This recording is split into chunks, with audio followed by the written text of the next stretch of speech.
1949లో స్వామివారు తంజావూరు జిల్లా విల్లుపూడి అనే గ్రామంలో 4 రోజులు విడిది చేశారు. స్వామివారిని కలవడానికి దేశం నలుమూలల నుండి అనేక మంది భక్తులు వచ్చారు.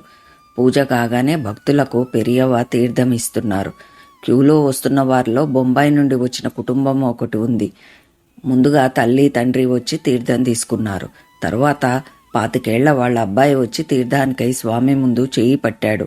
స్వామివారు తీర్థం ఇవ్వకుండా ఉద్ధరిణ వెనక్కి తీసుకుని, నువ్వు నీ భార్య కలిసి వచ్చి తీర్థం తీసుకోండి అన్నారు.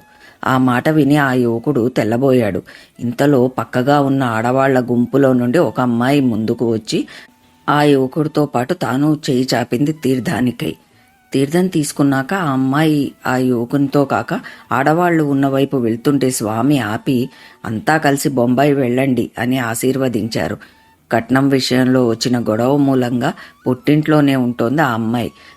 పిల్ల కాపురం ఇలా అయిందన్న బెంగతో ఆ పిల్ల తల్లి స్వామివారిని కలిసి కాపురం చక్కబడటానికి పెరియవ ఆశీస్సులు పొందాలని కూతురుతో కలిసి వచ్చింది. అయితే తన బాధ స్వామితో చెప్పుకునే అవకాశం ఆమెకు అప్పటికింకా దొరకలేదు. ఇక్కడ గమ్మత్తైన విషయం ఏంటంటే, అమ్మాయి వాళ్లకు అత్తగారి కుటుంబం అక్కడికి వచ్చినట్టు గాని, అత్తగారి కుటుంబానికి అమ్మాయి వాళ్ళు అక్కడికి వచ్చినట్లు గాని తెలీదు. అందుకే పెరియవ భార్యాభర్తలను జంటగా తీర్థం తీసుకోమని అనగానే వారందరికీ ఆశ్చర్యం కలిగింది. స్వామికి ఎలా తెలుసు బొంబాయి నుండి వచ్చిన కుటుంబం గురించి గాని, అక్కడికి వచ్చిన వారిలో వారి కోడలు ఉందని గాని అని వారు అందరూ ఆశ్చర్యపోయారు. తరువాత స్వామివారి ఆజ్ఞ మేరకు ఆయన ఆశీస్సులు తీసుకుని కోడలతో కలిసి ఆ కుటుంబం బొంబాయికి వెళ్ళిపోయింది. శంకర్ల అంశ అయిన పెరియవకు తెలియని విషయం ఉంటుందా?